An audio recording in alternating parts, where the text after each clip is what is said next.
දෑහිතකාමී පෙරගමන්කරුවන්ගේ විද්‍යුත්තාමන්ත්‍රණය. හරිත මන්සල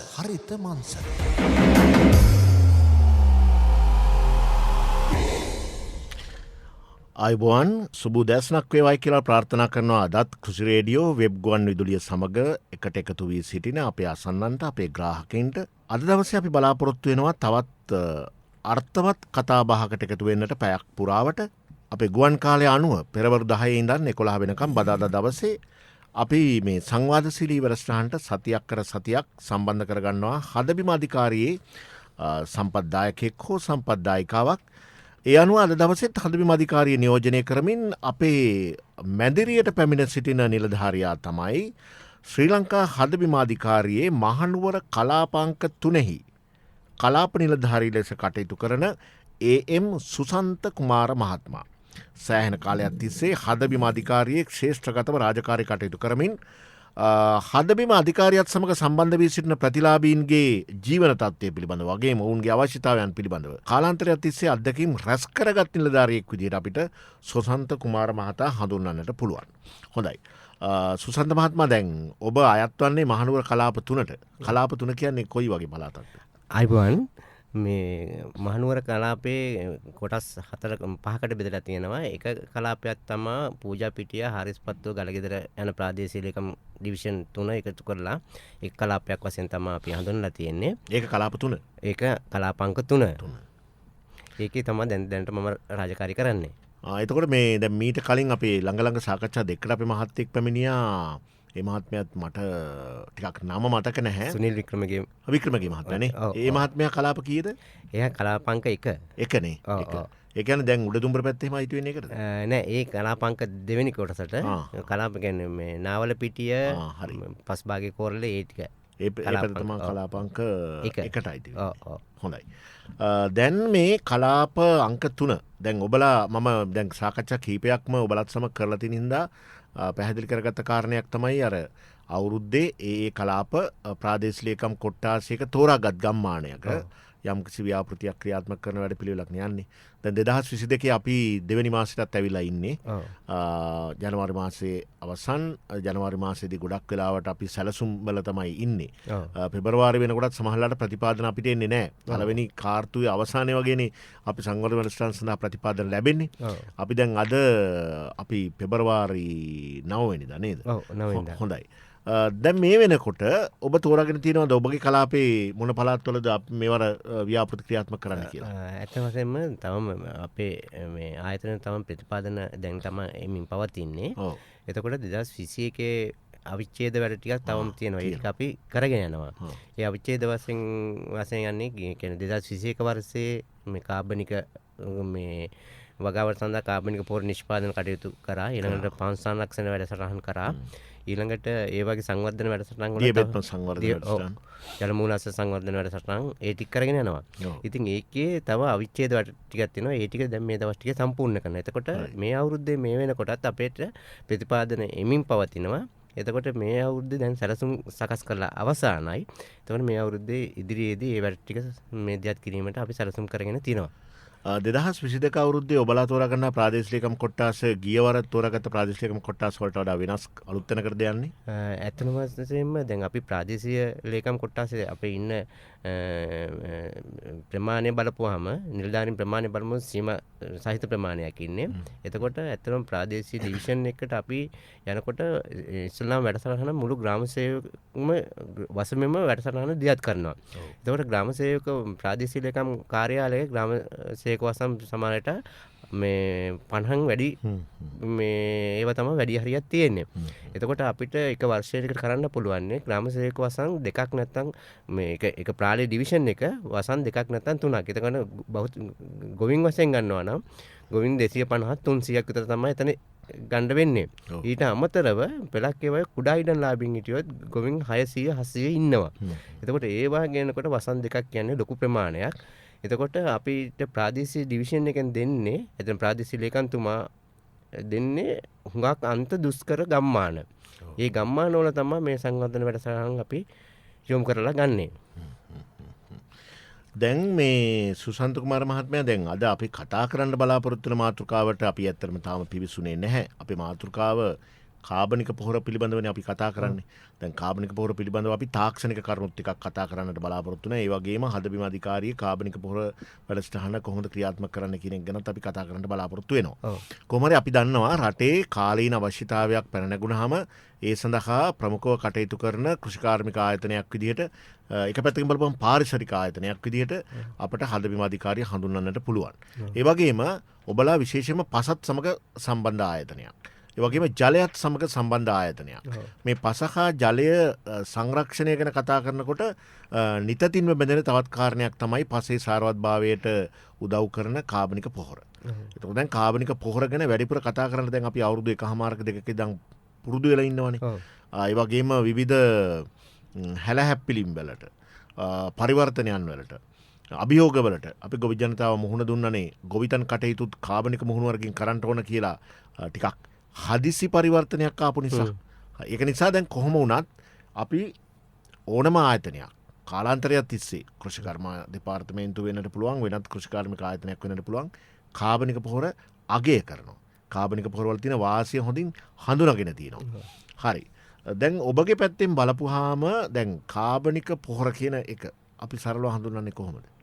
ඇත්තම වශයෙන්ම මේ අපේ රටේ අතිගරු ජනාධිපතිතුමාගේ සංකල්පයක් අනුව තමා සෞභාග්‍ය දැක්ම සංකල්පයත් ඒ වගේම අපේ මේ කෘෂිකර්ම ඇමතිතුම මහින්දානන්ද මහත්මයාගේත් ඒ වගේම අපේ සසන්ද රාජපක්ෂ නියෝජ්‍ය ඇමතිතුමාගේ රාජ්‍ය ඇමතිතුමාගේත් මේ වැඩසටහන් දියත් වෙලා තමයි මේ වැඩසටහනට ප්‍රමුඛත්වය වෙන්නේ. ඒ අනුව මේ වැඩසටහන ඇත්තට වශයෙන්ම කාලින වශයෙන් ඇත්තනම ලොකු වැදගත්කමක් දක්වනවා. මේ වැදගත්කමක් දක්වන්නේ හේතුව තමයි රටේ තියෙන ඒ කියන්නේ මූල්‍ය ප්‍රශ්නත් සමග මිනිසුන්ගේ ගොවිතැනට අත්‍යවශ්‍ය පෝෂක ද්‍රව්‍ය ලබා ගන්නේ කොහොමද කියන. ඒක සෞභාග්‍ය දැක්මත් එක්ක අපි බලපුවාම ඒක ඇත්තනම රටේ නිෂ්පාදනය කරන්න පුළුවන් කියන සංකල්පය තමයි තියෙන්නේ. එතකොට ඒකෙදී ඇත්තටම කාබනික පොහොර අපි කියලා හඳුන්වන්නේ ගුණාත්මකයෙන් යුක්ත, ඒ කියන්නේ ගුණාත්මක කියන එක ඉතා වැදගත් වෙනවා. එතනදී ගුණාත්මකයෙන් යුක්ත කාබනික පොහොරක් නිෂ්පාදනය කරගත්තොත් ඒ නිෂ්පාදනය කරන කාබනික ද්‍රව්‍ය පැලයකට දැම්මොත් පැල හුඟක් සාර්ථක කරගන්න පුළුවන් කියන එක අපි විශ්වාස කරන එක අත්හදා බැලීමෙනුත් අපිට පෙන්නලා තියෙනවා. ඉතින් ඒකෙදී විශේෂයෙන්ම කාබනික දැන් මේ ගොවි මහතුරු හුඟක්ම වෙලා තියෙන්නේ කාබනික පොහොර නිෂ්පාදනය කරනවා කියන්නේ ගුණාත්මක කාබනික පොහොර නිෂ්පාදනය කිරීමක් නැති එක. ඒකේ ගුණාත්මක පොහොරක් නිෂ්පාදනය කරනවා නම් ඒ ගුණාත්මක පොහොරට සාහක සහ සත්ව අපද්‍රව්‍ය අනිවාර්යයෙන්ම ඇතුළත් වේ යුතුයි. සමහර ගොවි මහතුරුන්ගේ සම්පත් හොයා ගැනීම අපහසු නිසා මේ කොළ ගොඩක් විතරක් දි รา පත් වෙලා ඒක සාහකයකට දැම්මන් පස්සේ එතන තමයි ඔය මං හිතන්නේ මේ ලොකු මේ මිනිස්සු අතර කාබනික පොහොර වලින් සාහක හැදෙන්නේ නැහැ කියන විශ්වාසය තියෙන්නේ. ඒ හින්දා ගුණාත්මක පොහොරක් නිෂ්පාදනය කරලා ක්‍රමානුකූලව පැලයකට දැම්මා නම් ඒක ඒ පැල ටික ඉතා සාර්ථකව තියෙන බව අපි අත්හදා බැලීමෙන් සහ ප්‍රායෝගිකව දැකලා තියෙනවා. දැන් මේක බොහොම ඉවසීමෙන් කරන්න ඕන වැඩක් නේ. කාබනික පොහොර නිෂ්පාදනය කියන එක ඔබ කියන ආකාරයට යම් දේවල් දි รา පත් කරලා කරන්න පුළුවන්. ක්‍රමානුකූලව කාබනික පොහොර නිෂ්පාදනය කළේ නැතත් ඉස්සර අපේ ගෙවල් වල කුණුරොඩු ටික එකතු වෙන තැන පොහොර වලක් හරි පොහොර ගොඩක් හරි හැදෙනවා. අලුත් කන්නේ අස්වැන්න නෙලාගත්තට පස්සේ අපි වැඩ කටයුතු ආරම්භ කරනකොට මූලික බිම් සකස් කිරීමේදී අර ගිහින් කුණු වල අතෙන්ට ගිහින් හලනවා කුඹුරට. එකෙන් කාබනික දෙයක් එකතු වෙනවා. ඒක පැත්තකින් බලපුවම කාබනික පොහොරම කියලා කිව්වේ නැතත් කාබනික ද්‍රව්‍ය තිබ්බනේ ගෙවල් වල. දැන් අතු ටිකක් ගත්තත් කාබනික ද්‍රව්‍යයක්. ඒ වගේම ගෙදරින් අපි භාවිතයට අරගෙන අයින් කරන කොස් ගෙඩියේ ලෙලි ටික ගත්තත් ඒක කාබනික ද්‍රව්‍යයක්. දැන් මේක එක එක මට්ටමට දි รา පත් වල තියෙන පුළුවන්. සමහරලාට ඉතාමත් හොඳින් දි รา පත් වුණාට පස්සේ අපි කාබනික පොහොර කියලා හඳුන්වුවත් අපි කාබනික ද්‍රව්‍යයක් සමහර වෙලාවට අපි ඔය නුවරඑළිය පැත්තට එහෙම කාබනික පොහොර අරන් යනවා කියලා ගිහින් අරන් යන ගොම ඇත්තටම කාබනික පොහොර නෙවෙයිනේ. ඒවා කාබනික ද්‍රව්‍යනේ. මේවා කන්නයක් විතර යනවනේ ටික ටික දිරලා පස සරු කරන්නට නේද? දැන් ඔය තියෙන ප්‍රශ්නේ කාබනික ද්‍රව්‍ය, කාබනික පොහොර සහ එක එක්කෙනාට තියෙන සම්පත් වල තියෙන විවිධත්වය. ඔය ඔක්කොම සලකපුවාම අපිට එක එක තැන්වල දකින්න තියෙන එක එක විදිහේ කාබනික පොහොර. ඒකට මිනිස්සුන්ට වගේ කියන්න දෙයක්වත් නැහැ. මොකද අපි දැන් වැව්වාශ්‍රිත ප්‍රදේශයක ජීවත් වෙන මිනිස්සුෙකුට නම් පුළුවන් ඒ පැත්තේ තියෙන අර වැවේ ගොඩ ගැහිලා තියෙන ඒ පැලෑටි වලින් පොහොර හදාගන්න. කෙසෙල් එහෙම වැඩිපුර වැකා කරන ප්‍රදේශයක කෙසෙල් කන ගත්තට පස්සේ ඒ කෙසෙල් පිටි දාලා අපිට පොහොරක් හදා ගැනීම සඳහා කටයුතු කරන්න පුළුවන්. වැඩිපුර සත්ත්ව පාලනය කරන පැත්තවල වලට නම් ඊටාම හිඟ ඒකනේ. ඒතකොට සත්ත්ව අපද්‍රව්‍ය ගන්න පුළුවන්. දැන් මේ විවිධත්වයත් එක්ක මේ වැඩේ යනකොට මේ අභියෝගේ ජයගන්නේ කොහොමද? අපේ මේ සුසන්ත කුමාර මහත්මයා විශේෂයෙන්ම මේ පොහොර නිෂ්පාදනයේ ඔබලගේ ආයතනයක් දැන් අතගහලා තියෙනවනේ.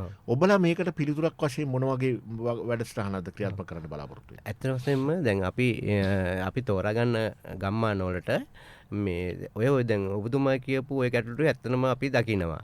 ඒක තමයි විශේෂයෙන්ම පෙලක් ගොවි මහතුරු ළඟ තියෙන අපි මේ ගුණාත්මක පොහොරක් හදන්න සත්ත්ව සහ ශාක අපද්‍රව්‍ය ගන්න කීවට ගොවි මහතුරු ළඟ ඔය සම්පූර්ණ ද්‍රව්‍ය හොයාගන්න අමාරුයි. ඒ කියන්නේ අප ශාක අපද්‍රව්‍ය ඕන තරම් තියෙනවා. ඒ කියන්නේ ඕන තරම්වත් නෑ. ඒක සීමා සහිත ප්‍රමාණයක් තියෙනවා. සත්ත්ව අපද්‍රව්‍ය තමයි ගැටලුවක් එන්නේ. එතකොට ඒකේදී විශේෂයෙන් අපි කියන කුකුල් පොහොර, ගොම පොහොර, එහෙම නැත්නම් එළු පොහොර, එහෙම නැත්නම් මේ වවුල් පොහොර මොනවා හරි සත්ත්ව අපද්‍රව්‍ය ටිකක් ගන්න කියලා. නමුත් ඒ අපද්‍රව්‍ය හොයාගන්න ගියන් පස්සේ නැති වෙනවා. එතකොට අපි කරන්නේ දැන් සාමාන්‍ය අත වර්තමානයේදී අත ගම්මාන බලපුවාම කිරිහරක් අපි තෝරාගත්ත ගම්මාන කිරිහරක් ඉන්නේ ගම්මාන පවුල් 100ක් 200ක් අතර එක්කෙනෙක් දෙන්නෙක් අතර. එන එළුවෙක් ඇති කරන්නේ එක්කෙනෙක් දෙන්නෙක් අතර අර වගේ. එහෙම නැත්නම් කුකුල් පාලන වැඩසටහන් කරන්නේ එක්කෙනෙක් දෙන්නෙක් අතර. එතකොට ඒකෙදිත් අපේ හදබිම අධිකාරියෙත් අපේ ගම්මාන වලට හඳුන්වා දීමක් කරනවා ගම් කුකුල් ව්‍යාපෘතිය කියලා අපේ වැඩසටහනක්. මේකෙදී අපි කුකුල් පැටව 10ක් දෙනවා. එතකොට අපිත් එතනින් ආරම්භණු කරන්නේ ඒ ගොවි මහත්තයාගේ පෝෂණ කටයුතු දියුණු කිරීමත් සමගම අර කුකුල් පැටවුන්ගෙන් ලැබෙන අපද්‍රව්‍ය කාබනික පොහොර නිෂ්පාදනය කර ගැනීමට යොමු කරගන්නවා. ඒත් එක්කම අපි විශේෂයෙන්ම අපි හදන හැම පවුලකටම අපි තෝරාගත්ත ගොවි හැම පවුලකටම කාබනික පොහොර නිෂ්පාදනය කරන්න කියනවා. ඒ කියන්නේ මෙට්‍රික් ටොන් එකක් කියලා. ඒ මෙට්‍රික් ටොන් එකක් හදපුවම අපි රුපියල් 3500ක 4000ක ප්‍රතිලාභයකුත් දෙනවා. එතකොට අනිවාර්යයෙන්ම ගොවියා ඒකට යොමු වෙනවා. එතකොට යොමු කරගන්නවා. ඒ යොමු කරගන්නවත් සමගම ඒ ගොවි මහත්තයන්ට අනිවාර්යයෙන්ම අර ගුණාත්මක කියන කාබනික පොහොර ද්‍රව්‍ය නිෂ්පාදනය කරනකම මුලින් ඉඳන්ම ගොවි මහත්තයා දැනුවත් කරන් පස්සේ එතකොට ඉලක්කයක් දෙනවා මේ ආහවල් ඉලක්කයට මේක කරන්න කියලා. එතකොට ගොවි මහතුරු එකට හුඟක්ම යොමු කරගන්න. එතකොට අනිවාර්යයෙන්ම දවස් 45ක් මාසයක් දෙකක් යනකොට මේ මෙට්‍රික් ටොන් එක නිෂ්පාදනය කරනවා ගොවි මහත්තයා. ඒකේ අපි අර ලබා ගන්න ද්‍රව්‍යයට නැඹුරු වෙලත් ඒත් එක්කම මේක සාර්ථක නම් මෙතනින් ඉස්සරහට ගොවි මහත්තයා ව්‍යවසායකයෙක් බවට පරිවර්තන කිරීමේ වැඩසටහනකුත් තියෙනවා. එතකොට විශේෂයෙන්ම අපි මේ කාබනික පොහොර නිෂ්පාදනය කරන්නේ ඝන ද්‍රව්‍ය වශයෙන් සහ දියරමය ද්‍රව්‍ය වශයෙන් උත් අපි හඳුන්වා දීමක් කරන්න තියෙනවා. මේ වෙනකොට මගේ මේ හරි මේ කලාපාංක 3 කොටසේ මේන හොඳ ව්‍යවසායකයෝත් බී වෙලා ඉන්නවා. එක ගොවි මහත්මයෙක් ඉන්නවා කාබනික මෙට්‍රික් ටොන් මම හිතන්නේ මේ වෙනකොට වෙළඳ පොළට දාලා තියෙනවා මෙට්‍රික් ටොන් 20ක් 25ක් විතර ගිය අවුරුද්ද ඇතුළත. ඊට අමතරව අපි අලුතෙන් හඳුන්වා දුන්නා ගොවි මහතුන්ට ජීවමුත්‍රම් කියන එක. ඒක ලොකු ජනප්‍රියතාවයක් දියර පොහොරක්. ඒකෙදී අපි ගන්නේ ගව මුත්‍රා, ඊළඟට ගොම, ඊළඟට මේ කර්ඩ්, ඊළඟට මේ හකුරු, ඊළඟට කෙසෙල් වගේ. ඒ වගේ අරගෙන දවස් 15න් විතර ඒ ජීව මුත්‍රම් එක හදන්න පුළුවන්. 15න් 20න් විතර ඒගොල්ලන් පැලවලට යොමු කරන්න පුළුවන්. පැලවල හුඟක් ඒකේ ගුණාත්මක භාවයක් තියෙනවා. ගව මුත්‍රාවල කියන්නේ නයිට්‍රජන් ප්‍රතිශතය 3.5කට ආසන්න ප්‍රමාණයක් තියෙනවා. ඒ හින්දා ඒකෙන් ලොකු ප්‍රයෝජනයක් ගන්නවා. ඊළඟට අපි කරනවා තව එකක් තමයි පණු දියර එක. ඊළඟට ඒකත් අපේ ලොකු ප්‍රවණතාවයක් තියෙනවා. ඊළඟට මාළු කටු දියරත් හදලා තියෙනවා. දැන් ඒ ගොවින් ඒකෙදී වෙළඳ පොළ කරහා අර ඝන අපද්‍රව්‍ය ඒවා ඔක්කොම ක්‍රමානුකූලව දැන් වෙළඳ පොළට දීලා හොඳ ආර්ථික වාසියකුත් ගන්න ගොවි මහතුරු අපි ළඟ දැන් ඉන්නවා. හොඳයි කලාප නිලධාරීතුමනි මේක ප්‍රශංසනීය උත්සාහයක් කියලා අපිට හඳුන්වන්නට පුළුවන්. මොකද මේකට අපිට හිතන තරම් වේගෙන් මේවට මේ ප්‍රතිලාභෙන් එකතු කරගන්නත් බෑ. එක පැත්තකින් බලපුවම වුන් ප්‍රතිලාභී. හැබැයි ඒක දිනු කරගත්තොත් උන් ප්‍රතිලාභී නෙවෙයි උන්ගෙන් ප්‍රතිලාභ ගන්න මිනිස්සුත් බිහි වෙන්න පුළුවන්. මොකද උන් ව්‍යාපාරිකයන් බවට පත් වෙනවනේ. දැනට අපි අපේ වැඩසටහනට හවුල් වන ප්‍රතිලාභින් විදිහට උන් හඳුනාගන්නමුකෝ. දැන් ඔය කියපු ඝන පොහොර නිෂ්පාදනය අපි මූලික වශයෙන් ඒකනේ අපේ ගෙවල් වල වැඩිපුරම බහුලවම සිද්ධ වෙන්නේ. මේ සඳහා ඔවුන්ට කොහොමද දැනුම ලබා දෙන්නේ? දැන් මම මේ බලාපොරොත්තු වෙන්නේ අර තමන්ට අවශ්‍ය පොහොර මෙට්‍රික් ටොන් එක ඔබ කියන්නේ කිලෝග්‍රෑම් 1000ක්නේ ඔව්. මෙට්‍රික් ටොන් එක උන් ව්‍යාපාරිකව නෙවෙයි කියමුකෝ ඔව්. ඔබ හැදුවොත් ඔබට රුපියල් 3500ක් දෙනවා ඔව්. කියලා අපි තෝරා ගන්න කණ්ඩායමක් ඉන්නවා. ඔව්. ඔවුන්ට කොහොමද ඔබලා දැනුම ලබා දීලා තියෙන්නේ මේක නිෂ්පාදනය කිරීම පිළිබඳව? අපි ඇත්ත වශයෙන්ම අපි මේ වැඩසටහන ඉස්සල්ලාම ගම්මානයකට යනකොට ගම්මානයේ අපිට සම්පත්දා කියන්නේ දායකත්වය වෙනවා ප්‍රාදේශීය ලේකම් ඒ කියන්නේ ප්‍රදේශීය ප්‍රාදේශීය ලේකම්තුමාගේ ලොකු සහයෝගයක් ලබා දෙනවා. ඊළඟට අපේ ග්‍රාම නිලධාරී, සමුද්‍ර නිලධාරී, කුසි නිලධාරී මේ ආදී සංවර්ධන නිලධාරී ඒ ඔක්කොම එක්කාසුවෙන් අපි ගම්මානයේ ඒ වැඩසටහන සුදුසු ගොවින් ලියාපදිංචි කර ගැනීමක් කරනවා අපේ ආයතනයේ. එතකොට අපි දන්නවා එතකොට මේ ගම්මානයේ අපේ ඉන්න පවුල් ප්‍රමාණය අපි අනිවාර්යයෙන්ම දැනගන්නවා. එතකොට අපි උදාහරණයක් වශයෙන් ගොවි පවුල් 50ක් තියෙනවා නම් ඒ ගොවි පවුල් 50 එක්කාසු කරලා අපේ වැඩසටහන පිළිබඳ සම්පූර්ණ හඳුන්වා දීමක් දෙනවා. මෙන්න මෙහෙම කරන්න මේ වගේ කරවුවොත් මේ වගේ මේ අර නිලධාරිත් එක්ක තමයි වැඩේ කරන්නේ. එතකොට මිනිස්සු අතර ආකල්පයක් ඇති වෙනවා. මේක අපි අතර විශ්වාසයක් ගොඩනගෙනවා පළමුවෙන්. ඒ විශ්වාසයත් එක්ක ඊළඟට දෙවෙනි සුමානයකින් දෙකකින් අපි මිනිසුන්ගේ මේ කතා බහෙන් තමයි මේවා කරන්නේ. ඕගොල්ලන් මේක අවශ්‍ය නම් අපිට කවද්ද ආය ඕගොල්ලන් එක්කාසු වෙලා වැඩසටහන දියත් කරන්න කියලා. එතකොට ගොවි මහතුරු විසින්ම යෝජනා කරනවා අපි ආවල් දවසේ අපි එක්කාසු වෙන්න පුළුවන් අපිට මේ පිළිබඳ පුහුණුවක් ලබා දෙන්න කියලා. එතකොට අපිට සම්පූර්ණයෙන් මේ ගොවි මහතුරු එක්කහසු කරලා ඒ වෙලාවට අපි තේ එකක් එම අපේ ආයතනින් සපයනවා. එතකොට හොඳ කෑම වේලකුත් කියන්නේ මේ තේ පැන් සංග්‍රහයක් දෙනවා බඩ පිරෙන්න. එතකොට ඒක මේ ලබා දීලා ගොවින් හොඳටම මම හිතන්නේ පැය 6ක 5ක 6ක දවසක පුහුණුවක් ලබා දෙනවා. ප්‍රායෝගික පුහුණුවක්. එතකොට ප්‍රායෝගික පුහුණුවක් අපි එතන හඳුන්වලා දෙන්නේ අපි මේ කොම්පෝස්ට් ගොඩක් නිෂ්පාදනය කරන පරිසරය. එතකොට ඒකට ගන්න අමුද්‍රව්‍ය මොනවද? ඊළඟට ඒකට ගන්න මේ පෝෂක මොනවද? ඊළඟ සත්ත්ව පෝෂක කොටස් මොනවද? ඊළඟට මේ කාබනික පොහොර මොනවද? කෙහෙල් කඳන්, ගිරිසීඩියා, පිදුරු අරවා මේවා ඔක්කොම අරගෙන ප්‍රායෝගික මෙට්‍රික් ටොන් එකක්ම අර ගොවින් ඔක්කොම දායකත්වයෙන් අපි කරනවා. එතකොට කරාන් පස්සේ එතන සම්පූර්ණයෙන් මේ ගොවි මහතුරුන්ට ඒ කාබනික පොහොර නිෂ්පාදනය කරනට කොච්චර කාලයක් යනවද කොච්චර මේ ශ්‍රමයක් යොදවන්න ඕනද කොච්චර ප්‍රමාණයක් මේ නිෂ්පාදනය කරන්න මේ ද්‍රව්‍ය ඕනද කියන එක හැඟීමක් ඇති වෙනවා. එතකොට ඒක අරන් ගිහිල්ලා එතකොට එතන පස්සේ මිනිස්සුන්ගේ ආය ගැටලු සාකච්ඡා කරනවා මේක ඕගොල්ලන්ට කරන්න පුළුවන්ද? මේ වගේ මොනවද ඕගොල්ලන්ට හොයාගන්න බැරිද කියලා. එතකොට ගොවින්ගේ ඒ ගැටලු වලට අරගෙන ඒ ගොවින්ගේ ගැටලු වලට ආය අපි උත්තර හොයලා දෙනවා. එතකොට හොයලා දුන්න පස්සේ මේක මිනිස්සු ගම්මානවල ඉතා සාර්ථකව කරගන්නවා. එතකොට සාර්ථක කරගන්නකොටත් අපෙන් අර දෙන පොඩි ප්‍රතිලාභයක් තියෙනවා. ඒකට මිනිස්සු අපි මේ ටග් ගාලා යොමු කර ගැනීම ඉතාම මම හිතන්නේ අර ප්‍රායෝගික වශයෙන් අපිට හුඟක්ම ලේසි වෙනවා. ඒක මිනිස්සු හුඟක් අපිත් එක්ක සම්බන්ධ වෙලා ඉන්නවා. හොඳයි. දැන් අපි ඒ කතා කරේ මේ ප්‍රතිලාභින් වශයෙන් අපි තෝරාගත් කය දිරිමත් කිරීම සඳහා කොයි විදිහටද අපේ කොම්පෝස්ට් පොහොර නිෂ්පාදනය, කාබනික පොහොර නිෂ්පාදනය සිදු කරන්න කියන කාරණේ. දැන් එතනින් එහා අර ඔබ හඳුන්වුවා ඔබට උදාහරණයක් ඉදිරිපත් කරන්න පුළුවන් කියලා මේ ව්‍යවසායක මට්ටමට දියුණු වෙච්ච අයත් ඉන්නවා කියලා. ඔබගේ මේ කලාපය තුළ. ඔවුන් මේ වැඩසටහන කරගෙන යන්නේ දැන් දිගින් දිගටම තමන්ගේ ස්වෝත්සාහයෙන්ද හදමින් මඟ පෙන්වීම යටතේ. එහෙම නැත්නම් ඒ ව්‍යවසායක මට්ටමින් තනියෙන් ස්වශක්තියෙන් නැගී සිටින්න පුළුවන් අයටත් වෙළඳපොළ සොයා ගැනීම වගේ කටයුතු හදමින් මගින් කරන්න බලාපොරොත්තු වෙනවා. ඇත්තම වශයෙන්ම අපි එතන මේ ගිය අවුරුද්දේ නම් අපි කරාවේ එතන මේ දැන් ඒ ගොවි මහතුරුන්ගේ විශේෂයෙන්ම අපේ මම හිතන්නේ මේ සත්ව නිෂ්පාදනයකින් ලබා දුන්නේ කිරි හරක් වාගයක් ලබා දීලා තියෙනවා. එතන අපිට බලපුවාම ඇත්තනම අපි අර ප්‍රජාව හඳුනා ගැනීමේදී එතන දැක්ක ලොකු සම්පතක් තිබ්බ අවතයන එකක්. එකක් තමයි ගොම පොහොර ටික මේ නිකම් පැකට් කර වෙනද පොළ දැම්මා.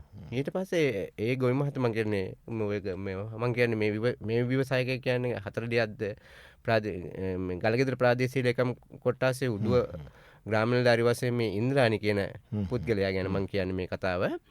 ඒකෙදි ඒ පුද්ගලයාගේ අර ගොම ටික හුඟක් අපතේ ගිහිලා තිබ්බා. ඊළඟට එයාගේ පුතා මේ කුකුල් පාන්න ව්‍යාපෘතියක් කරනවා. ඒකෙදි කුකුල් පොහොර ටිකත් ඔය වත්තේ හැමතැනම තිබ්බා. ගන්ධස්තරේ බෑ යනකොට ඒ වගේ ක්‍රමවත් තත්ත්වයක් තිබුණේ නැහැ. වර්ෂාවටත් විනාශ වෙනවා. වර්ෂාවටත් විනාශ වෙනවා. අර ගොම මුත්‍රා ඔක්කොම ටිකත් විනාශ වීම තමයි තිබ්බේ. ඊට පස්සේ අපි ওই ව්‍යවසායකයා ඇවිල්ලා අපි පුහුණු පන්තියත් එක්ක මෙතුමිය අපිට හුඟක් උදව් කරා. අපිට දැන් ගම්මානයකට ගියන් පස්සේ අපිට තේ ටිකක් දීලා මහත්තයා මෙහෙමයි අපිත් වැඩසටහනක් කරනවා අපිටත් දැනුවත් දීමක් කරන්න කියලා. ඊට පස්සේ අර මූලික පුහුණුවීම් කරන තැනටත් එයා යොමු කරලා එයා වැඩියෙන් අපිත් එක්ක ලොකුවට එක්කාසු වීමක් වුණා. ඒ එක්කාසු වුණත් එක්ක අපි එයා වෙනම හඳුනාගෙන එතුමිය වෙනම අපි මේ වැඩසටහනට යොමු කරගත්තා. ඒකෙදි එතුමිය මේ වෙනකොට දැන් මම කියන්නේ මෙට්‍රික් ටන් 25 50ක් මම හිතන්නේ වෙළඳ පොළට දැම්මා. ඒකේ විශේෂයෙන්ම කුස්කරන දෙපාර්තමේන්තුවත් සම්බන්ධ වුණා.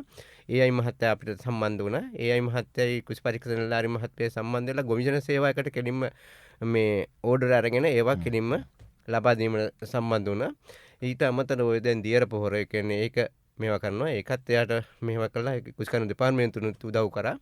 අපිත් එයාට හුඟක් උදව් කරගෙන දැන් ඒක ජීවමුත්‍රම් එකයි ඔය මේ කාබනික ඝන පොහොර එකයි ලොකු වෙළඳ පොලකට එයා මම හිතන ලොකු ආදායමක් ගන්නවා ඒ සම්පත් වලින් දැන්.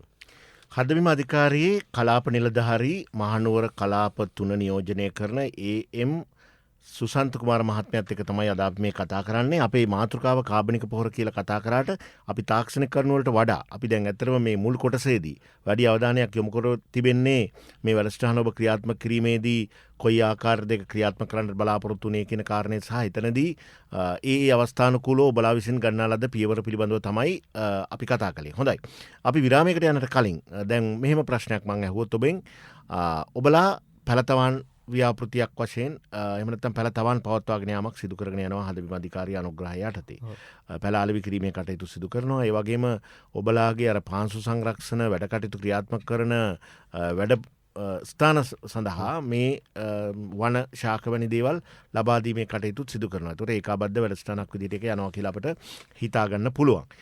මේ විදිහට හදබිම අධිකාරියේ දායකත්වයේ ඇතිව කාබනික පොහොර නිෂ්පාදන ඒකක පිහිටුවීමට කටයුතු කර තිබෙනවාද? මම මේ අහන්නේ ගොවි ජනතාව ව්‍යවසායක විදිහට දිරිගන්වපු නිෂ්පාදනාගාර පිළිබඳව නොයි. හදබිම අධිකාරිය මගින් කොම්පෝස්ට් පොහොර නිෂ්පාදන ඒකකයන් ඔබලාගේ සේවකයින් යනාදී යොදාගෙන කරන්නට එහෙම අදහසක් තියෙනවද? දැනට එහෙම කරනවද? දැනට වර්තමානයේදී ඇත්තම වශයෙන්ම අපේ ගොවිපළවල් දෙකක් තියෙනවා. එකක් තමයි පල්ලේ කැලේ ගොවිපළ සහ කොත්මලේ ගොවිපළ. ඒකේ ඇත්තම වශයෙන්ම කොත්මලේ ගොවිපළේ පැල නිෂ්පාදන ඒකකයක් තියෙනවා. ඒ නිෂ්පාදන ඒකකයට අමතරව අපි කාබනික පොහොර නිෂ්පාදන ඒකක දෙකක් බවට ඒ දෙක දැන් පරිවර්තනය කරනවා. ඇත්තට මේ වෙනකොට කාබනික පොහොර ඒ දෙකේම ලොකු ප්‍රමාණයක් හදලා තියෙන වෙළඳ පොළට යොමු කරන්න පුළුවන්. එතකොට එතෙන් මම හිතන්නේ ගොවි මහතුරු ඩිරෙක්ට් ඇවිල්ලා මිලදී ගැනීම කරනවා. පැල ගන්න ගමන් කොම්පෝස්ට් තරයි යනවා. ඉතින් එතන තාක්ෂණ පැත්තෙන් උනත් එතන හොඳ නිලධාරී ඉන්නවා. අපිට ඒක දැනුමකුත් ලබා දෙනවා එන ගොවින්ට. එතකොට එතනින් ඒ ලොකු වෙළඳ පොළකට ව්‍යවසායකත්ව මට්ටමට එතනත් යොමු කරලා දැන් තියෙනවා. එතකොට ඒක අනුව මේ වෙළඳ පොළකුත් එතන ගොඩනැගිලා තියෙනවා පාම් දෙකේම. සුසන්ත මහත්මයා ඒවා මේ ඒ බෑග්ස් එහෙම නැත්නම් පොහොර මලු ඇසුරු ඔබලා හදබිම අධිකාරිය කියලා අනන්‍යතාවය පෙන්වන විදිහට දාන්නේ නැත්නම් එහෙම තාම එහෙම ලියාපදිංචි ආකාරයක වෙළඳ සලකුණක් නැහැ. නෑ අපි ළඟ තියෙනවා. ඇත්තටම මේ ප්‍රමිතීකරණ කියන්නේ වෙළඳ පොළට යවනකොට ඇත්තටම ප්‍රමිතියෙන් යුක්ත බෑග් එකක් තියෙනවා. හදබිම කාබනික පොහොර කියලා. එතකොට ඒකෙදී මම හිතන්නේ ප්‍රමිතිය යටතේ ඒ කියන්නේ බෑග් එක නිෂ්පාදනය කළ දිනය, ඒ කියන්නේ කල්ලිකුත් වෙන දිනය, ප්‍රමාණය ඒ ඔක්කොම ඇතුළත් කරලා ඒ බෑග් ගහලා තියෙනවා. ඒ වගේ ඒ කියන්නේ 10 20 බෑග් වලින් තමයි අපි ගොවින්ට ලබා දෙන්නේ. හොඳයි. අපි විරාමයකට ගිහිල්ලා ඊට පස්සේ කතා කරන්න බලාපොරොත්තු වෙන්නේ කාබනික පොහොර නිෂ්පාදනයට බලපාන සාධක පිළිබඳව. මම මෙතනින් අදහස් කරන්නේ පොහොර ගොඩක් හදන්නකොට ඒකට බලපාන සාධක වගේම මහ පරිමාණයෙන් ගත්තාම මොන වගේ බාධකද අපට මුහුණ දෙන්න සිදුවෙන්න තියෙන කාරණේ කියන දෙකම අපි එතනදී කතා කරන්න බලාපොරොත්තු වෙමු. සුසන්ත කුමාර මහත්මයාත් එක්ක අද හරිත මන්සලේදී හදබිම අධිකාරිය වෙනුවෙන් මේ සාකච්ඡාවට තොරතුරු අපි ඉදිරිපත් කරන්නට බලාපොරොත්තු වෙන්නේ. අද මාතෘකාව වී තිබෙන්නේ කාබනික පොහොර නිෂ්පාදනය, කාබනික පොහොර නිෂ්පාදනය සඳහා බලපාන සාධක සහ හදබිම අධිකාරිය කොයි ආකාරයෙන්ද මේ වැඩසටහන ක්‍රියාත්මක කරන්න කියන කාරණය. එහෙනම් බුද්ධික අපි ගීතයකට ගිහිල්ලා ඊට පස්සේ ඊට ටිකට කතා කරන්න බලාපොරොත්තු වෙමු.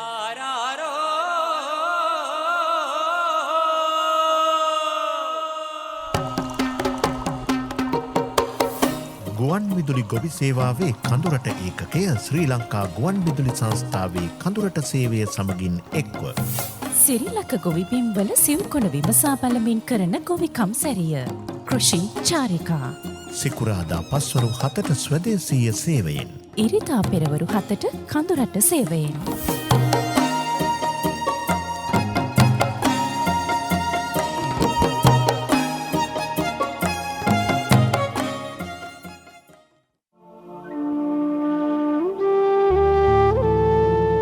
කෙතට නියරට තනන සවිඵල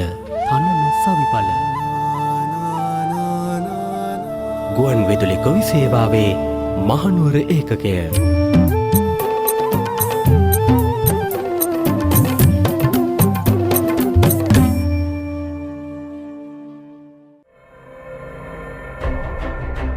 දෑහිතකාමී පෙරගමන්කරුවන්ගේ විද්‍යුත්තාමන්ත්‍රණය. හරිත මන්සල.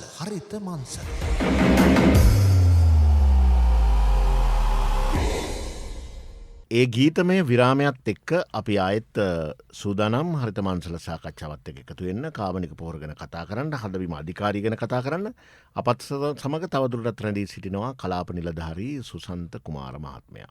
හොඳයි.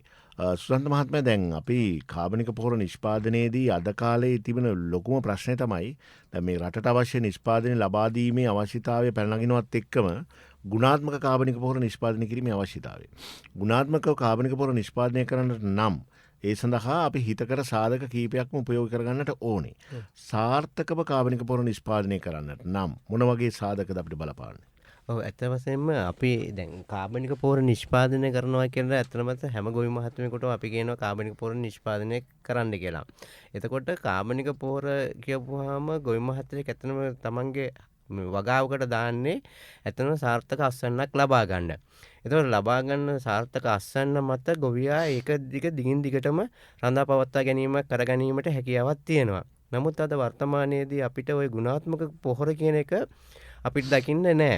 වෙළඳ පොලේ තියෙනවා. එතකොට ඒකෙදි අපි අත ගුණාත්මක පොහොරක් නිෂ්පාදනය, කාබනික පොහොරක් නිෂ්පාදනය කරනවා නම් ඒකේ කාබන් නයිට්‍රජන් අනුපාතය ඉතා අපිට වැදගත් වෙනවා. ඊළඟට උෂ්ණත්ව ප්‍රමාණය වැදගත් වීමක් වෙනවා. ඊළඟට තෙතමන ප්‍රතිශතය වැදගත් වීමක් වෙනවා. ආර්ද්‍රතාවය. හරි? ඊළඟට මේ වගේ සුදු ජීවීන් කොච්චර ප්‍රමාණයක් අඩංගුද කියන එක. ඊළඟට කොච්චර සුදු ජීවීන් ප්‍රමාණයක් තියෙන අනිත් එක පෝෂක. සාක පෝෂක බලපුවම නයිට්‍රජන්, ෆොස්ෆරස්, පොටෑසියම් වගේ මූලද්‍රව්‍ය 16ක් තියෙන්න ඕනේ. ඉතින් නමුත් මේ වගේ මේ කොම්පෝස්ට් ගොඩක එවැනි මූලද්‍රව්‍ය නැති වෙච්චාම අපිට ගුණාත්මක පොහොරක් වෙන්නේ නැහැ. නමුත් අද බහුතර වශයෙන් වෙළඳ පොළට, ඒ කියන්නේ ගොවින්ට ලබා ගන්න තියෙන්නේ අර ගුණාත්මක කියන එක නැතුව කාබනික පොහොර විතරයි.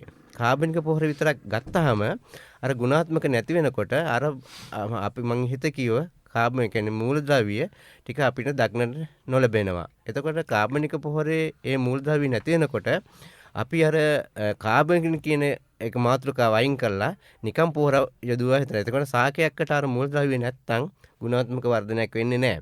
එතකොට ගුණාත්මක වර්ධනයක් වෙන්නේ නැත්තම් අපිට එතනින්ම අපි පේල් වෙනවා, සාර්ථක අස්වැන්නක් ගන්න බැරි වෙනවා. ඒ හින්දා විශේෂයෙන් මම කියන්නේ ගොවි මහතුරුන්ට කාබනික පොහොරක් නිෂ්පාදනය කරනවා නම් ඒ ප්‍රමිතිය ගැන අපි ලොකු අවධානයක් යොමු කරලා ගුණාත්මක පොහොරක් නිෂ්පාදනය කරොත් අපිට මේ තියෙන වර්තමානයේ තියෙන ගැටලුව අපිට සාර්ථක මුහුණ දීලා ගොවින්ද හොඳ නිෂ්පාදනයකට යොමු කර ගැනීමට හැකියාවක් තියෙනවා. නමුත් මේ සාර්ථක නිෂ්පාදනය කරන කාබනික පොහොර මූලද්‍රව්‍ය කියන පෝෂක ඇති තරම් ගොවින් ළඟ හොයා ගැනීමට නෑ. ඉතින් ඒකටත් අපි මොනවා හරි ක්‍රම වැඩපිළිවෙලක් අපි දියත් කරනවා නම් අපිට ඒක හුඟක් සාර්ථක කරගන්න පුළුවන්. ඉතින් නමුත් අපේ ඉතිහාසය බලපුවාම අපිට ওই ගැටලු තිබ්බේ නෑ. අපේ ගම්මානයේ ගියන් පස්සේ ගොවි පවුල් 100ක් ඉන්නවා නම් එතනින් 150ක්ගේ කිරි ගවයා, එළුවා, කුකුලා මේ ගොවිපලේ හිටියා. නමුත් වර්තමානයේදී අපි ඔය දකින ඒ කියන්නේ ඒ පෝෂක හොයාගන්න හුඟක් අමාරුයි. මිනිස්සු දැන් නාගරිකරණය වෙලා තියෙන්නේ, ඉඩම් ප්‍රමාණය කුඩා වෙලා තියෙන්නේ. එතකොට කුකුල් පැටවෙක්, එහෙම නැත්නම් හරකෙක්, එහෙම නැත්නම් එළුවෙක්, ඒ වගේ දෙයක් ඇති කරන්න ඉඩ පහසුකම් මදි නිසා අර පෝෂක ගම්මානවල නැහැ. එතකොට අපිට දකින්න තියෙන්නේ ගම්මානවල එක්කෙනෙක් දෙන්නෙක් විතරයි. ඒකත් ක්‍රමානුකූලව ගව පාලනයක් කරන්නෙත් නැහැ. ක්‍රමානුකූලව වෙන්නේ.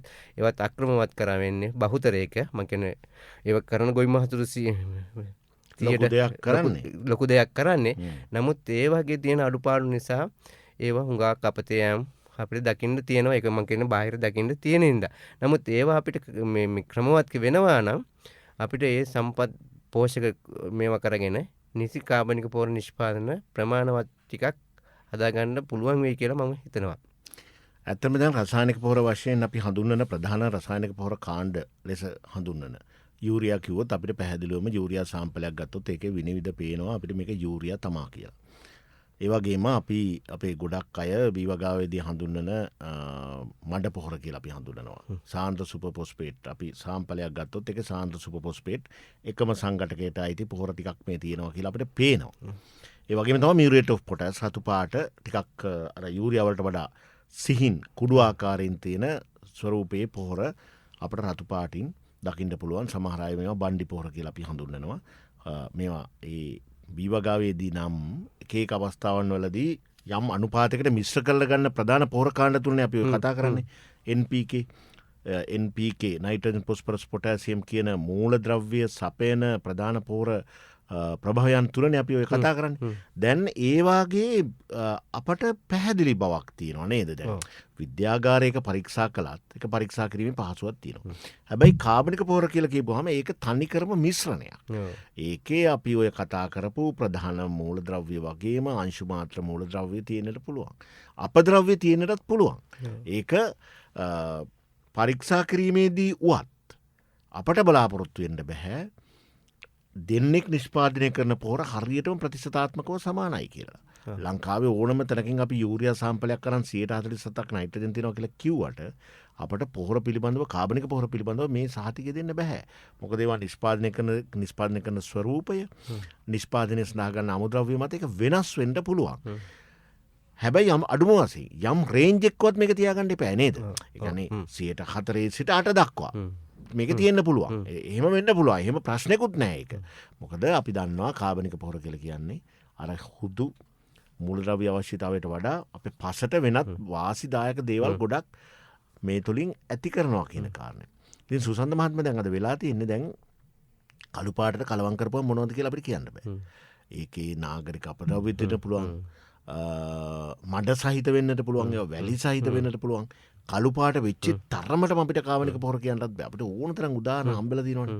දැන් මම එක අවස්ථාවකදී අපි කොළඹ රාජකාරී කටයුතු කරනකොට ආහාර ප්‍රවර්ධන මණ්ඩලේ පොහොර සාම්පලයක් අපි ගෙනාවා ඒ කාර්යාලයේ ගෙවත්ත සඳහා තනි ක්‍රම ගඳ. ඒවා වතුර මිරිකෙනවා. වැලි ගති අතර මෙයා කරනවා. හරියට අර ටවුන් එකක කාණුවක තියෙන බොහොම අපි ඒවට කියන්නේ නිකන් මේ නාගරික අපද්‍රව්‍ය කියලා කියන්නේ නේද? කළු පාට වෙච්චි ගඳ වැකිරෙන පස් සාම්පලයක් වගේ තමයි. ඉතින් මේක ලොකු ප්‍රශ්නයක්. අපි කාබනික පොහොර කොච්චර අගය කරත් මේ නිවැරදි කාබනික පොහොර හොයා ගන්නවා කියන කාරණය අද අපි සියලු දෙනාම මුහුණ දීලා තියෙන ගැටලුවක් බවට පත් වී තිබෙනවා. අපිට දේශීය ආහාර අපිට හොඳයි කියන්න පුළුවන්. හැබැයි නිවැරදිවම දේශීය ආහාරද අපි දෙන්නේ කියන එක. දේශීය ආහාරවල වසවිස සහිත බව නැද්ද කියන කාරණේ අපි මුහුණ දෙන ප්‍රශ්නයක්. ඉතින් අර මාතෘකාවට ප්‍රචාරයට යටත් වෙන්නේ නැතුව මේ කාබනික පොහොර ගුණාත්මකව නිෂ්පාදනය කර ගැනීමේ අභියෝගයට ආයතනයක් වශයෙන් හදබිම අධිකාරිය මුහුණ දීලා තියෙනවා. ඒකෙන් පුළුවන් තරම් ගොඩ ඒම සඳහා ගොවි ජනතාව දැනුවත් කිරීම වගේම ඔවුන්ට මේකේ තියෙන මේ සදාචාරාත්මක පැත්තත් අපිට පෙන්වලා දෙන්නට සිද්ධ වෙලා තියෙනවා. හොඳයි. දැන් මේ අපි කතා කරන කාබනික පොහොර බොහොම විවාදශීලීව යන අතරේ අපි පොදුවේ පිළිගන්නවා කොහොම හරි කමන්නේ කාබනික පොහොර ටිකක් කොයිපලට දානවා නම් හොඳයි කියන කාරණේ. ඒක අපි හිතමුකෝ බිස්නස් එකකට කරේ නැතත්. කොලාතු ටිකක් දි รา පත් වෙච්චි දැන් ගස් වලින් වැටෙන වියලි කොළ ටිකක් එහෙම නැත්නම් ගාලෙන් කුකුල් ගොවිපලින් එළියට දාන කාබනික ද්‍රව්‍ය ටිකක් අපේ වගාවට දානවා නම් ඒක ඊටාම හොඳයි කියන එක. මේ හොඳයි කියන කාරණේ පදනම් වෙන්නේ අර පෝෂක සංඝටක ගැන හිතලම නෙවෙයි. එසේනම් ඒ පෝෂක අවශ්‍යතාවයේ සපුරාලීමට අමතරව මොකක්ද අපිට කාබනික පොහොර වලින් පසලට එන්න පුළුවන් වැදගත්. ඇත්තටම වශයෙන් දැන් අපි ජීවත් වෙන අපි දැන් අපි මධ්‍යම කඳුකරේ තමයි අපි මුගක් ජීවත් වෙලා ඉන්නේ. ඒ කියන්නේ මධ්‍යම කඳුකරේට තමයි ලොකුම පාංශු සංරක්ෂණ ප්‍රදේශයක් කියලා අපි විශ්වාසය කරන්නේ. ඒක දැන් සබා ධර්මයේ විසින් අපිට පෙන්වනවා. ඒ කියන්නේ ලොකු වර්ෂාවක් දකිනකොට අපිට ප්‍රධාන මේ ජල මේ ප්‍රවාහය තමයි මහවැලි ගඟ. මහවැලි ගඟේ එක වර්ෂාවක් යනකොට අපිට පේනවා සම්පූර්ණයෙන්ම රොම්මඩත් එක්ක ලොකු පස් ප්‍රමාණයක් හේදිලා යනවා. ඒ කියන්නේ එකක් තමයි අපි වර්තමානයේ ජීවත් වෙන මේ කඳු ආශ්‍රිත ගොවි ජනතාව බහුතරයක් කරන්නේ. ඒගොල්ලන්ට හිතු මනා අපිට තමන්ගේ ඉඩම් මේ පරිහරණය කරනවා. ඒ කියන්නේ කඳු බෑවුම් සහිතවල පාරවල් කපනවා, ගෙපොල් කපනවා, අක්‍රමවත් තමයි ඉඩම් පරිහරණය කරන්නේ. එතකොට ඉඩම උදුළු ගානවා. ඒ වගේම තික අර ඒ කියන්නේ යලකන්නේ සහ මාස්කන්නේ දෙකේම ලොකු වර්ෂාවක් මධ්‍යම ප්‍රදේශයට වැටෙනවා. එතකොට මධ්‍යම මේ ඉඩම් වලට වැටෙන මේ වර්ෂාවත් සමගම ප්‍රධාන ප්‍රවාහය වෙන්නේ ජලය. එතකොට අර කඳු බෑවුම් වලට වැටෙන වතුරත් සමගම මේකේ තියෙන අර බුරුල් කරපු පෝෂක ටික ඔක්කොම හැම අවුරුද්දක් පතාම හේදිලා යනවා. ඒ පසත් එක්ක හේදිලා යන්නේ මේ පසේ තියෙන හොඳම පෝෂක ටික. පෙලක් ගොවි මහතුරු මං හිතන්නේ තේ වගාව තියෙන ඒවා තියෙනවා. මිශ්‍ර භෝග වගාවන් තියෙනවා. ගොවි මහතුරු කොච්චර කීවත් යලකන්නේ සහ මාස් කන්නේ අනිවාර්යයෙන්ම තමන්ගේ ගොවිපළ, ඒ කියන්නේ ඉඩම අක්කර භාගයක් අක්කර කාල වෙන්න පුළුවන්. මේ බිම් ප්‍රමාණය සම්පූර්ණයෙන්ම ඕපන් කරලා, ඒ කියන්නේ විවෘත කරලා උදුළු ගෑම් අරවා මේවා කරනවා. එතකොට පාංශු සංරක්ෂණ ක්‍රමවත් නැති වුණොත් එහෙම අරකට වැටෙන වතුර යලකන්නේ සහ මාස් කන්නේ දෙකේම වැටෙන වර්ෂාවත් සමගම අර බුරුල් කරපු පස් ටික ඔක්කොම හේදිලා තමන්ගේ ඉඩමෙන් කාණුවෙන් ඇලෙන් මේ දොලට ඇවිල්ලා දොලෙන් මහවැලි ගඟට එක් වෙනවා. ඒක තමයි අපිට ඔය වර්ෂාවත් සමගම ලොකු දුමුරු රොම්මඩ ප්‍රමාණයක් දකින්න පුළුවන්. ඒක දවස් 2-3ක්ම තියෙනවනේ. දවස් 2-3ම අපිට දැන් ඔය මේ කඳුකර ප්‍රදේශවල මට හොඳ අත්දැකීමක් තියෙනවා. ඔය මීමුරේ කයිකාවල වගේ ප්‍රදේශවල දැන් අද හවස අපි පාසල ඇරිලෙනකොට කියන්නේ අපි ගුරුපත්තිමක දවස් කීපයක් රාජකාරී කටයුතු කරා. මහා බැස්සක් වහිනවා. හීන් ගඟේ අර දියඇලි වගේ තැන් ගල්පර උඩින් බොහොම හඬ නගලා උඩ පැනලා වතුර කඳක් පහලට ගලාගෙන යනවා. හැබැයි පහුවදා එනකොට ආයෙත් පතුල පේනකම් වතුර පිරිසිදු. ඒ කියන්නේ කිසිම මේ අවලම්බිත ද්‍රව්‍යයක්, පාංශු ද්‍රව්‍යයක් එකතු වෙලා නැහැ වගේ. ස්වභාවික වනාන්තරයෙන් පෙරිලා වගේ තමයි වතුර ඇවිල්ලා තියෙන්නේ. ඊටමත් ඉක්මනින් පැහැදිලි වෙනවා. ඒකෙදි ඇත්තටම මම හිතන්නේ ඕක තමයි විශේෂයෙන් මේක දැන් කාබනික පොහොරත් එක්ක අපි කතා කරනකොට හොඳට දැන් අපි කරන්නේ විශේෂයෙන්ම ඔය පාංශු සංරක්ෂණය කියන එකට ගොවියා ඒ ඉඩම්ලාභියා යොමු කරනවා. එතකොට ඒකත් එක්කම ගොවියාට හඳුන්වලා දෙනවා අපි මේ කාබනික පොහොර ඉඩමට දැම්මෙන් පස්සේ මොකද්ද වෙන ප්‍රයෝජනය කියන. එතකොට ඇත්තම වශයෙන් ඒකෙදි අපි මිනිසුත් එක්ක සාමාන්‍ය ප්‍රායෝගික කතා කරනකොට මිනිස්සු ඒක තේරුම් ගන්නවා. එතකොට කාබනික පොහොර ටිකක් වැටිච්චාම ඒ පසට මේ වැටෙන ජලය උරාගෙන ක්‍රමානුකූලව තමයි වතුර ජලය නිකුත් කරන්නේ. දැන් එතකොට අර කාස්ටිය පසකට වැටෙනකොට මේ රන් ඔෆ් එක මතු පිට ගලා යෑම ඉක්මන් වෙනවා. නමුත් අර කාබනික පොහොර ටිකක් වැටලා පසත් එක්ක මිශ්‍ර වුණාන් පස්සේ ඒකට ජලය උරා ගැනීමේ හැකියාව වැඩි වෙනවා. එතකොට ඒක ගොමින් තේරුම් අරගෙන තියෙනවා. එතකොට අර ගුණාත්මක කාබනික පොහොරයි ඊළඟට අර පසත් එක්ක කලවම් කරගෙන යන සෝද යෑමත් අඩු වුණාන් පස්සේ ගොමින් පිළි අරගෙන ඒවට ටිකෙන් ටික දැන් ගොමින් යොමු වෙලා තියෙනවා. එතකොට කැටායන හුමාරුදාරිතාවය ඊළඟට මේ පසේ තියෙන මේ පාංශු මේ විව්ව නිෂ්පාදනය වීම ඒවා හැම ගොවින් ටිකක් කරවි අර විද්‍යාත්මක පැත්තෙන් නොකියා මිනිසුත් එක්ක අර ඒවා පෙන්නලා කියලා දුන්නා මිනිස්සු ඒවා පිළිගන්නවා. පිළි අරගෙන ඒවා අපි මේ ගොවින්ත් එක්ක එක්කාස් වෙලා යනකොට ඒක මිනිස්සුන්ට ලොකු වැදගත්කමක් වශයෙන් මිනිස්සු දැන් අපිත් එක්ක කතා බහ කරනවා දකින්න තියෙනවා බොහෝ දුරට.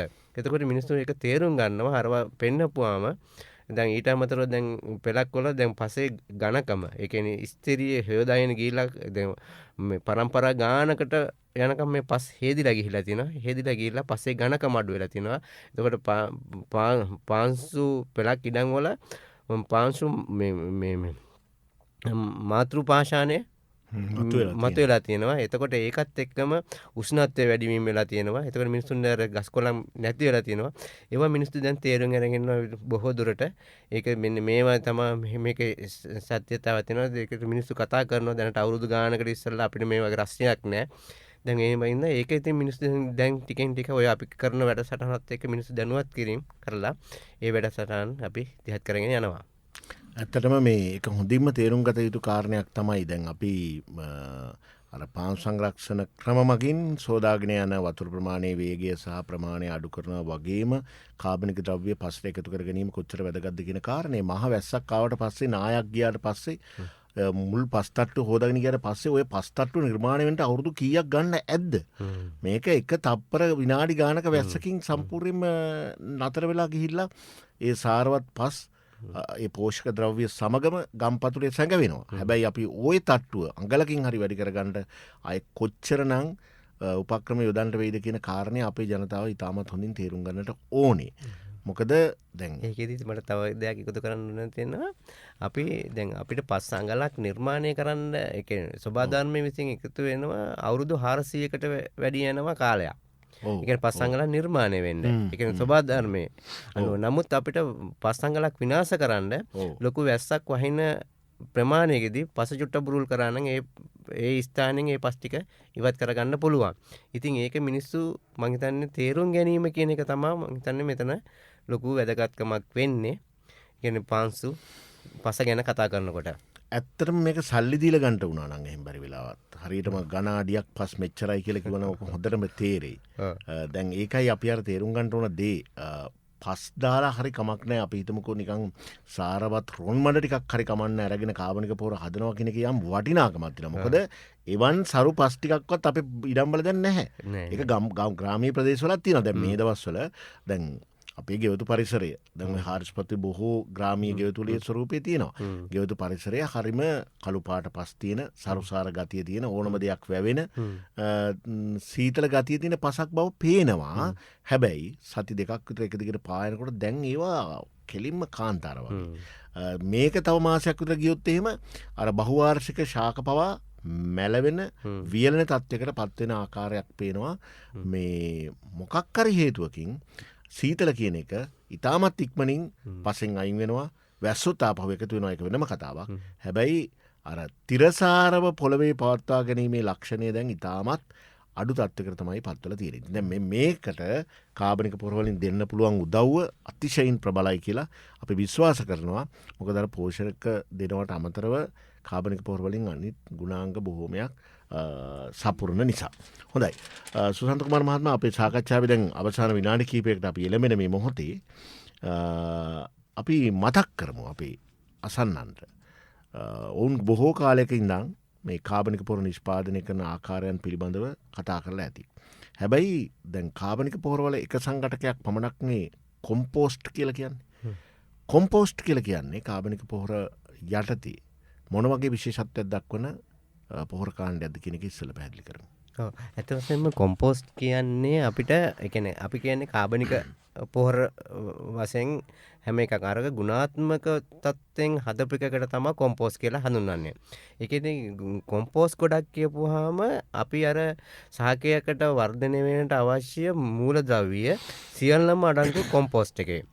කාබනික පොහොර කියපුවාම නිකන් කොළ රොඩු ගොඩක් වුණත් ඒක අපිට කාබනික පොහොරක් කියන්න පුළුවන්. එහෙම නැත්නම් ගොම ගොඩකටත් කාබනික පොහොරක් කියන්න පුළුවන්. ඊළඟට කුකුල් පොහොර ගොඩටත් කාබනික පොහොරක් කියලා කියන්න පුළුවන්. නමුත් අර කොම්පෝස්ට් කියලා අපි හඳුන්වන්නේ අර මූලද්‍රව්‍ය ඔක්කොම අඩංගු ගුණාත්මක භාවයෙන් නිෂ්පාදනය වුණු අර ප්‍රමිතිකරණයෙන් යුක්ත ගොඩකට තමයි කොම්පෝස්ට් කියලා අපි හඳුන්වන්නේ. එතකොට කොම්පෝස්ට් කියන එක තමයි අපේ ඉඩමකට සුදුසු වෙන්නේ. නිකන් කාබනික පොහොරත් සුදුසුයි. නමුත් ඒකේ සුද්ධජීවි ක්‍රියාවලිය තව ඉදිරියට යනවා. නමුත් අරකේ සුද්ධජීවීන්ගේ ක්‍රියාවලිය සිදු වී ඒ කියන්නේ සාකයකට වර්ධනයකට අවශ්‍ය පෝෂක අඩංගු එකට තමයි මේ කොම්පෝස්ට් කියලා අපි හඳුන්වා දීමක් කරන්නේ. ඒ කියන්නේ ප්‍රමාණවත්‍රමේ දියාපත්ති අවසන්. අවසන්. ඔව්. එතකොට දැන් ඔය කොම්පෝස්ට් උනත් මේ කාලීන අවශ්‍යතාවයකුත් එක්ක ටිකක් ඔය මාස ගණන් යන්නේ නැතුව ටිකක් ඉක්මනට හදාගන්න පුළුවන් ක්‍රම දැන් අත්හදා බලමින් තියෙනවා. ඒ පිළිබඳව ඔබගේ අත්දැකීම් මොනවද? ඇත්ත වශයෙන්ම දැන් කාබනික මේ කොම්පෝස්ට් නිෂ්පාදනය කරන්න පුළුවන් අපි දැන් ඔය අපි කරන මේ ක්‍රමවේදයේ දින 60න් අපි කාබනික පොහොරක් ගුණාත්මක කාබනික පොහොරක් නිෂ්පාදනය කරන කෙනේ කොම්පෝස්ට් ගොඩක් නිෂ්පාදනය කරගන්න පුළුවන්. ඒ කියන්නේ නියම ප්‍රමිතියෙන් යුක්තව සකස් කරලා කෘතිමව අපිට ඒ වගේ ඒ කියන්නේ ඒ ද්‍රව්‍ය භාවිත කරපු ගමන් ඒක ගන්න පුළුවන්. ඊට අමතරව දැන් ඉක්මනින්ම කරගන්න සුදුරු ජීවීන්ගේ ක්‍රියාකාරීත්වය ඉක්මන් කරන වැඩපිළිවෙලුත් තියෙනවා. එතකොට ඒවත් මම හිතන්නේ ඒවට වැඩිය අපි ඇත්තම වශයෙන්ම පරිසර හිතකාමී පුද්ගලයෙක් වශයෙන් පරිසරයත් එක්ක ඉන්න එක තමයි හොඳ. ඒ කියන්නේ ඒක මම යෝජනා කරන්නේ දින මේ 45ත් 60ක් යන පොහොර හොඳයි. ඊට අමතරව දියර පොහොර අපිට ගන්න පුළුවන් දවස් 15න් 20න්. ඒකත් ඒක පරිසර හිතකාමී. ඉතින් ඒවා යොදනවා නම් මම හිතන්නේ අර ඉක්මනින් සුදුරු ජීවි වැඩි ප්‍රමාණයක් යොමු කරලා ගන්නවට වැඩිය අරකේ ක්‍රියාවලිය ඉක්මනින් අර දින 45ක වියෝජනය වෙන්න ඇරලා ගන්නවා නම් ඒකේ ගුණාත්මක භාවය වැඩි කියන එක මට පොඩ්ඩක් මගේ දැනුමත් එක්ක මට කියන්න පුළුවන්. අනික සුසන්ත මහත්මයා දැන් මෙහෙමනේ දැන් අපි අර දින අපි හිතමුකෝ දින 15කින් නැත්නම් දින 45කින් පොර හදනවා කියලා. ඒතකොට දැන් අපිට සිද්ධ වෙනවා ඒ අපි නියම කරගන්න බල්ක් එක නැත්නම් ඒ තොගය හදා ගැනීම සඳහා ඊට අවශ්‍ය අමුද්‍රව්‍ය සියල්ලම එකවර සූදානම් කරගන්න. අනිවාර්යයෙන්. දැන් ඒ ටික සූදානම් කරගෙන ඒ කට්ටිය ඒක තට්ටු වශයෙන් අහුරලා පොලිතින් එක්කමුත් වහලා තමයි දැන් වැඩේට බහින්න වෙන්නේ. දැන් ඒක හැදෙනවා. ඒතකොට ආයෙත් ඒ වගේ අමුද්‍රව්‍ය ටිකක් අපිට එකතු කරගන්න වෙනවා. මේ වගේ අපිට ගොඩවල් කීපයක් තියන්න වෙනවා. අකණ්ඩව පොහොර සපයන්ට හරි අකණ්ඩව භෝගවලට යොදන්න. හැබැයි දැන් සාමාන්‍ය ගෙවල් වල සිද්ධ වෙන්නේ ඔහොම එකක් නෙවෙයිනේ නේද? දිනපතා ටික එකතු වෙන ද්‍රව්‍ය. ඒතකොට අපිට බෑ අර ගොඩක් එකතු වෙනකන් තියාගන්නත් බෑ. ඒතකොට අර වගේ ස්වරූපය වෙනස් වෙනවා. ටිකක් ගොඩ ගහගෙන ඉන්නකොට. ඒක නිසා අපට සිද්ධ වෙන්නේ ටිකක් ඔය ක්‍රමානුකූලවම කියන තත්ත්වෙ නැතිව හම්බෙන සාකමේ සත්වමේ ද්‍රව්‍ය තට්ටු වශයෙන් යම් ආකාරයකින් ගොඩ ගහගෙන යන්න පුළුවන් තත්ත්වයක්. හැබැයි එතන මෙහෙම එකක් තියෙනවා. අපි කියන්නේ අපි බොහෝ දුරට මහ පරිමාණයේ ව්‍යවසායක මට්ටමට යන්නේ නැතුව කුඩා පරිමාණයේ කාබනික පොහොර නිෂ්පාදනය කරනවා නම් අපි ක්‍රම කීපයක් තියෙනවානේ. එකක් තමයි අපි විශේෂයෙන්ම මේ සරල කාබනික පොහොර නිෂ්පාදනය කරනකොට ගොඩ ක්‍රමය, වල ක්‍රමය, බැරල් ක්‍රමය කියලා අපි හඳුන්වනවා. එතකොට දැන් අපි කුඩා ගෙවත කියන පර්චස් 10ක වගේ ගොවි මහත්තයෙක් ඉන්නවා නම් අපි ගොවි මහත්මයාට අපි කියන්නේ අර මහා නිෂ්පාදනය කරන ක්‍රමයට යන්න කියලා. එයාට කරන්න පුළුවන් අර කෝටු නාමු ක්‍රමය, එහෙම නැත්නම් බැරල් ක්‍රමය වාගේ, එහෙම නැත්නම් මොකක් හරි තමන්ගේ තියෙන මේ ප්ලාස්ටික් බකට් එකකට හරි කාබනික අර ඉඩමේ තියෙන අපද්‍රව්‍ය ටික එකතු කරලා කාබනික පොහොරයක් නිෂ්පාදනය කරනවා. එතකොට ඒකෙන් අපිට ඕන වෙන මල් පෝච්චියකට, මල් පැල ටිකකට එහෙම යොමු කරගන්න පුළුවන්. එතකොට තමන්ගේ තියෙන සම්පත් ප්‍රමාණය අනුව ගොවි මහත්තයා සැලසුම් කරගත යුතුයි. හදන මේ කාබනික පොහොර ප්‍රමාණය මේ බල්ක් එකේ ප්‍රමාණය. එතකොට අපි ඒක විශේෂයෙන් ගොවි මහත්තයෙකුට කියන්නේ තමන්ගේ ඉඩමේ තියෙන වපසරිය අනුව කාබනික පොහොර එකක් නිෂ්පාදනය කරන්න පුළුවන්. එතකොට ඒකෙදී එයා යොදා ගන්න කාබනික පොහොර ටික රසායනික පොහොර වලට යන්නේ නැතුව හොඳම මේ නිෂ්පාදන ටිකක් නිෂ්පාදනය කර ගැනීමේ හැකියාවක් තියෙනවා අර ක්‍රමවලින්. ඔව්. අපිට දැන් ඇත්තටම ගෙදර ටිකක් වැඩිපුර උයපු දවසකට හරි කමක් නැහැ. ඒ කොළරොඩු ටික එනවනම් අපිට ඔක පුළුවන් නම් මල් පෝච්චියකට දාන්න. ඒ මල් පෝච්චිය හරි එහෙම නැත්නම් බෑග් එක හරි අපිට සූදානම් කරලා තියන්න පුළුවන්. ඊට පස්සේ ඕකේ අර දුර්ගන්ධයක් හරි වහන වෙනවා නම් හරි මාළු වගේ දෙයක් එකට සම්බන්ධ නම් හරි අපිට ඉතින් ඕක පැත්තකින් තියලා පස් ටිකක් දාලා වහලා දැම්මනම් ඉතින් ඕකෙම පුළුවන් ආයෙ පස් ටිකක් හම්බුන වෙලාවක පොහොර ටිකක් අමතරව දාලා මේ පැලයක් උනත් හිටවන්න නේද? ඒක අකණ්ඩව පාවිච්චි කරන්න පුළුවන් කුඩා පරිමාණ ඒකක විදිහට. අනිත් මේ ගෙදර මේ ගෘහයක කියන හුඟක් අපද්‍රව්‍ය තියෙනවා. අපි හිතන්නේ ඒ කියන්නේ ලොකුට හිතන්නේ නැති එකයි තියෙන්නේ. කුඩා ඉඩම්ලාභයක වෙච්චාම ඒ කියන්නේ අපි මේ ඒ කියන්නේ අපි ගෙදර පරිභෝජන ගන්න එළවලු ටික. ඊළඟට මිදුළු අතු ගන්න කොළරොඩු ටික. ඒ ටික ඊළඟට මල් පැල වලින් එන අපද්‍රව්‍ය ඔක්කොම අරගෙන අපි මං හිතන්නේ අද මේ කෘෂි ව්‍යවසායකයන්ගේ සංගම් වලින් මං හිතන්නේ නොයෙක් මැෂින් වර්ග නිෂ්පාදනය කරලා තියෙනවා. අරවා පොඩි මේ කැබලි වලට කඩලා අර සුද්ධ ජීවීන්ගේ ක්‍රියාකාරීත්වය ඉක්මන් කරලා අපද්‍රව්‍ය ටිකක් කියන්නේ අපි මේ ගොම පොහොර ටිකක් හරි එහෙම නැත්නම් කුකුල් පොහොර ටිකක් හරි මිශ්‍ර කරලා හොඳ ගුණාත්මක පොහොරක් නිෂ්පාදනය කරගන්න දැන් අලුත් ක්‍රම හුඟක් දැන් තියෙනවා මේ වෙළඳ පොලේ හොයාගන්න. ඉතින් ඒවට ගොවි මහතුරු යොමු වෙනවා නම් ඒ කියන්නේ අපි මම හිතන්නේ බිත්තර කටු හුඟක්ම තියෙනවා. බිත්තර කටු මං හිතන්නේ අද වර්තමානයේ ලොකුවට තියෙනවා ඔය මේ ඕගිට් ප්‍රභේද වලට, ඇන්තෝරියම් ප්‍රභේද වලට එහෙම දාන්න. ඉතින් මේ කරනවා නම් ගොවි මහත්තයෙක් යොමු වෙනවා නම් තාක්ෂණීය රටේ හුඟක් තියෙනවා. ඒවට යොමු වෙනවා නම් හුඟක් මේ වැඩසටහන දියත් කරන්න හරි ලේසි. නමුත් අර ගොවින් ඒකේ දැනුම කියන එක හොයා ගන්නවා අපිට දකින්නවා අඩුකම තමයි තියෙන්නේ. හොඳයි මේ පෙළඹීම සඳහා අපි අභියෝගාත්මක ගමනක් යෙදෙන අතරතුරේදී අද සාකච්ඡාවේ මේ පිළිබඳව කතා කරන්න ඔබගේ පැමිණීමත් ඉතාමත් වටිනවා. අපි ඒක බොහොම අගය කරනවා. අවසාන වශයෙන් දැන් අපි ගුණාත්මකව කාබනික පොහොර සාම්පලයක් නිෂ්පාදනය කළොත්, බෑග් එකක් නිෂ්පාදනය කළොත් ඒකේ අඩංගු ද්‍රව්‍ය පිළිබඳව අපිට කරන්න පුළුවන් තක්සේරුව මොන වගේද? ඇත්ත වශයෙන්ම අපි මේ කියන්නේ මේ කාබනික පොහොර නිෂ්පාදනය කළා ව්‍යාපාරික වශයෙන් කරනවා නම් ඒක වෙළඳ පොළට දානවා නම් වෙළඳ පොලේ ප්‍රමිතිකරණයක් අද තියෙනවා. ඒ ප්‍රමිතිකරණය ගැන අපි ව්‍යවසායකයෙක් නම් අනිවාර්යයෙන්ම දැනුවත් වෙන්න. ඒකෙදී එකක් තමයි අපි උදාහරණ අපි කියන්න ඕන පුළුවන් නම් බෑග් කරනවා නම් ඒක තමයි නිෂ්පාදනය කරන දිනයක් තියෙන්න ඕනේ. එතකොට කාණ්ඩ අංකයක් තියෙන්න ඕනේ. ඊළඟට කල් විකුත් වීමේ දිනයක් තියෙන්න ඕනේ. ඊළඟට මේකේ බර ප්‍රමාණය තියෙන්න ඕනේ. ඊළඟට අඩංගු මේකේ පෝෂක මොනවද කියලා තියෙන්න ඕනේ. එතකොට අපි කියන්න පුළුවන් නයිට්‍රජන්, ෆොස්ෆරස්, පොටෑසියම් ඒකේ පෙත්සත ප්‍රමාණය කාණ්ඩෙන් කාණ්ඩේ වෙනස් වෙනවා. ඒ කියන්නේ ලබා ගන්න මූලද්‍රව්‍යත් අනුව ඒව ඇතුළත් කරලා මොනන පිට කවරේ එහෙම නැත්නම් ලේබලයක් එහෙම අලවන්න. එතකොට මේ පොහොර මොනවටද යෝග්‍ය කියන එකත් අපිට වෙන් කරනවා නම් ඒක වෙළඳ පොලෙන් හොඳ වෙළඳ පොලක් තියෙනවා. එතකොට මේක මේ අනිත් එක මේ මිනිස්සු අතර විශ්වාසයකුත් තියෙනවා හොඳ ප්‍රමිතියෙන්. නමුත් මේවට මුහුම් එකතු කරන්න කියන්නේ වෙනක් ඒවා බර වැඩි වෙන්න වැලි පස් අරවමාගේ අපද්‍රව්‍ය එකතු කරන්නේ නැතුව ගුණාත්මක වශයෙන් ඒ කියන්නේ තෙතමන ප්‍රතිශතය ඊළඟ උෂ්ණත්වය අරව මේවා ඔක්කොම ඒ කියන්නේ අර බඳුන් ඒ කියන්නේ පැකට් කරනවා නම් ඒවා ගැන හුඟක් හිතලා ඒව බඳුන් කරනවා නම් හොඳ වෙළඳ පොලක් තියෙනවද කාබනික නිෂ්පාදන සඳහා.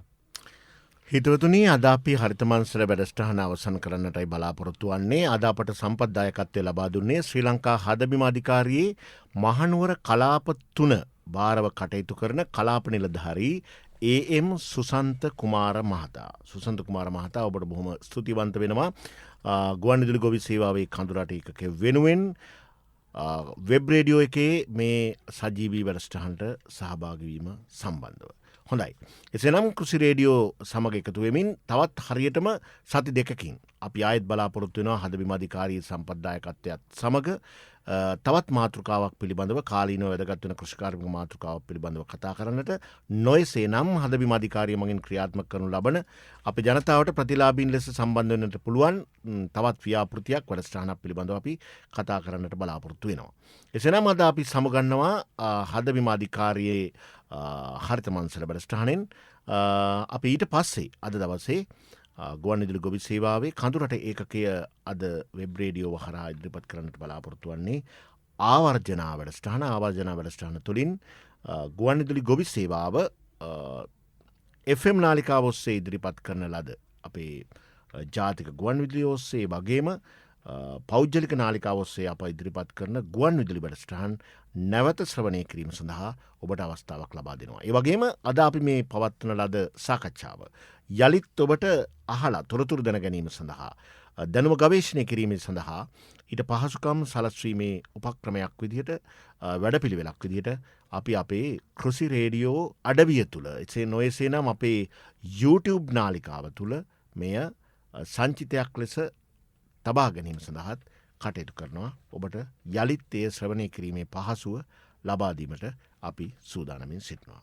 එසේනම් අපි දැන් සමුගන්නවා හරිත මංසල වැඩසටහනින්. මම අජිත් ගුණසේකර අදත් ශබ්දාගාර කටයුතු සමග සංස්කරණ දායකත්වය ලබා දුන්නේ බුද්ධිකා මල්ගහ ගමගේ. දෑහිතකාමී පෙරගමන්කරුවන්ගේ විද්‍යුත්තාමන්ත්‍රණය. හරිත මංසල.